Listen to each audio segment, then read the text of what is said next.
Okay, I made a previous video, and I can tell right now I'm going to have to make a disclaimer at the beginning that this is totally hypothetical. All right? This is hypothetical.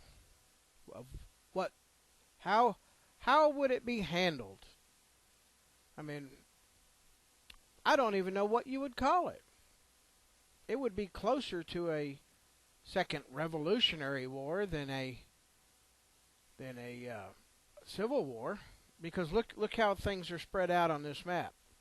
The blue area on this map represents where the majority, I did not say all, if you are a libtard, I know that you do not understand the thing of saying that an area is not 100% one way or another.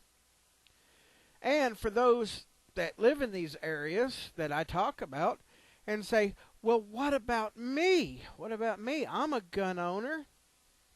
Well, you know, if you're in a zone, if you live in a neighborhood that you're surrounded by people that want to destroy the Constitution, you're in a combat zone. I mean, that's all there is to it. There's no easy way to put it. I mean, you would be in the middle of a combat zone. The best thing you could do is to find like-minded people and form your own militia within the blue area and link up with the red area.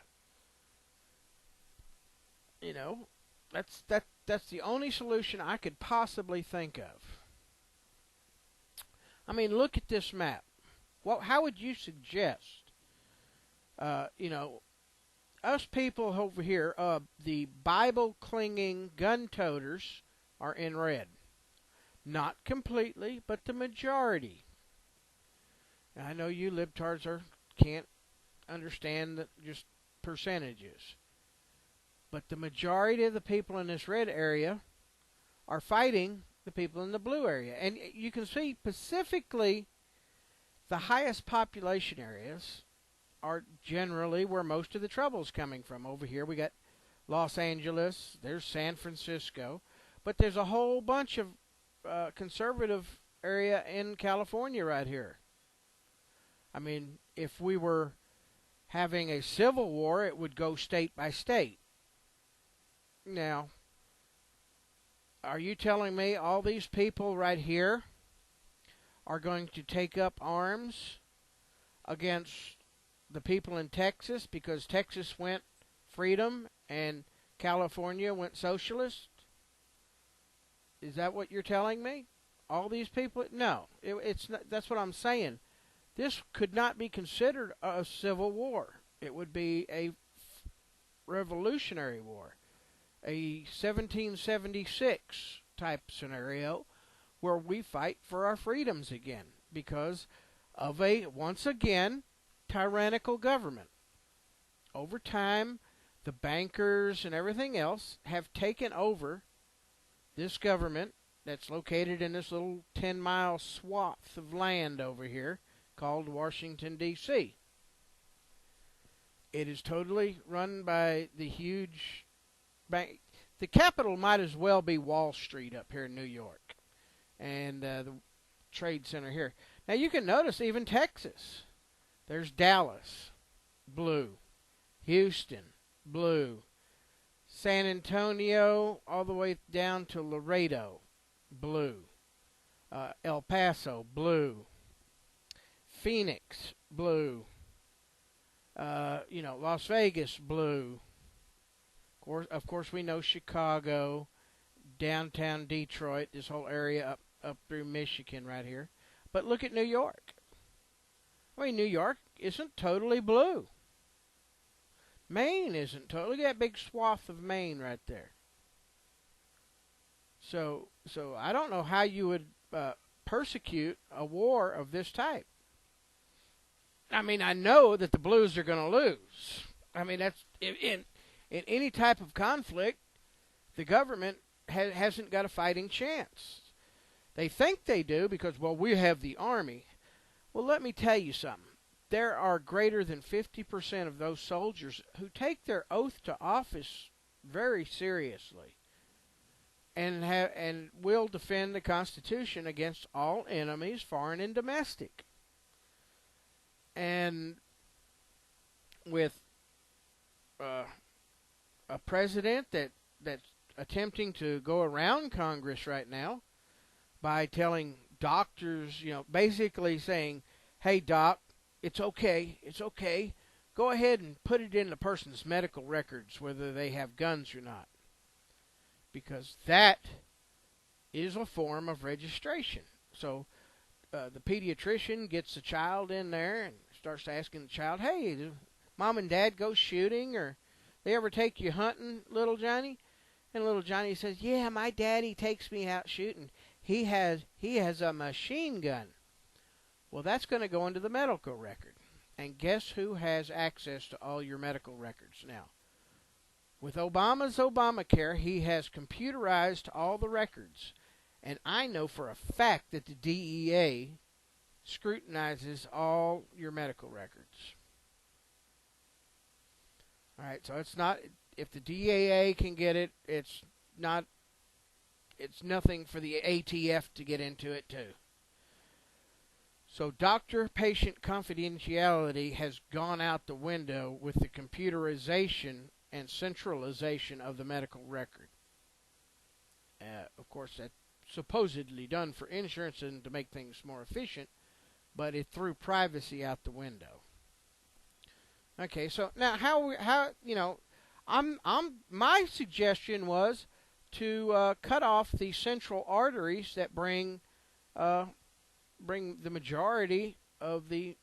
Actually, it wasn't really to cut off the arteries. If I really was persecuting a war, here's that word, if I was really going to persecute a war, the bridges all along the Delaware, that river that goes down there, we'd blow every railroad and highway bridge going up and down that river. The interstates all going into D.C. area would have to be taken out. And, that's just the way you do it. We'd have to do as much as we could to cut off the cancerous areas. Basically, it would be like having to do a surgeon. We'd have to leave some way out for the people, because there are a lot of people in this blue area that don't support the destruction of the United States. They don't want the Constitution to go away. It's the globalists. So, there's a lot of people up in here that are innocent, and we need to leave them a way out.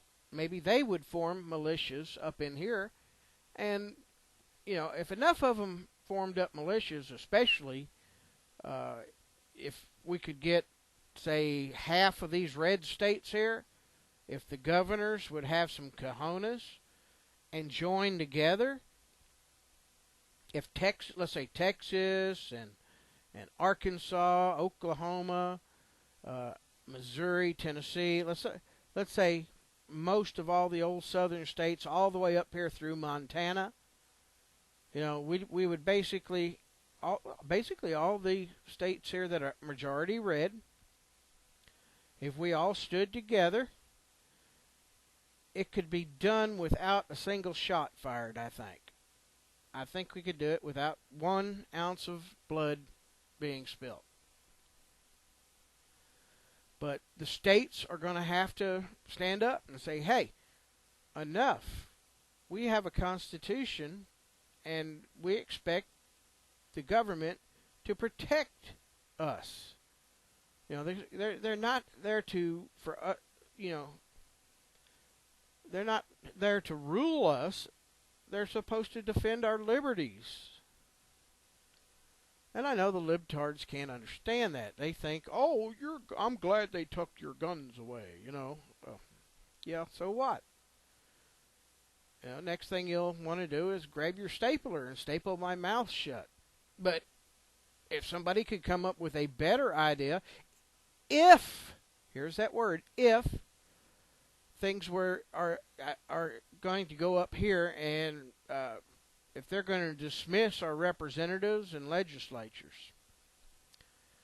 So right now, I'm trying to figure out maybe the NRA does have a branch called, oh gosh, what was the name of it? Let me see if I can find it here. NRA.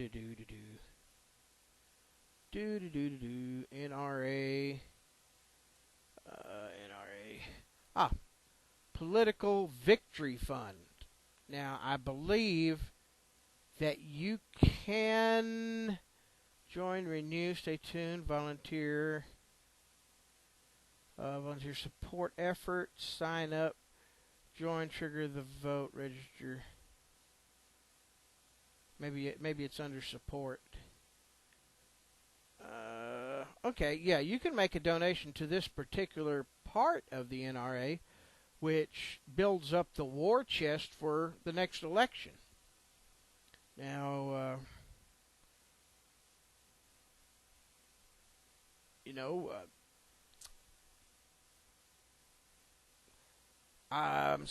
you're supposed to tithe 10% of your earnings, and believe me, I'm going to catch a lot of flack for this. The only way to truly give any money to God is to take it out and burn it.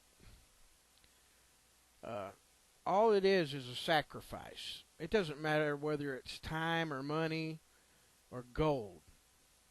So, if I believe this is something that will help our country stave off any of this iffy stuff from happening, yeah, I'm going to give it to the legislative action, NRAILA.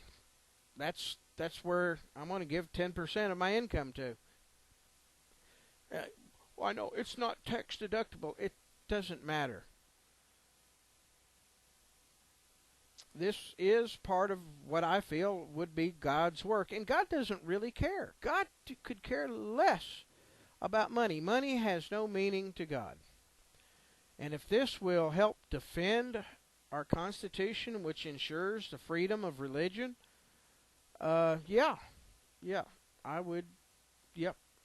The NRA would just as good a place as any church, or the Gun Owners of America. So you libtards better quit watching my videos, because 10% of that YouTube money is going right here.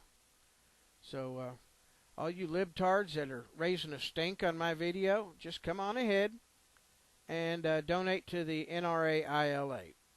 Thank you very much. See if I can get this here to stop. Hope the audio works.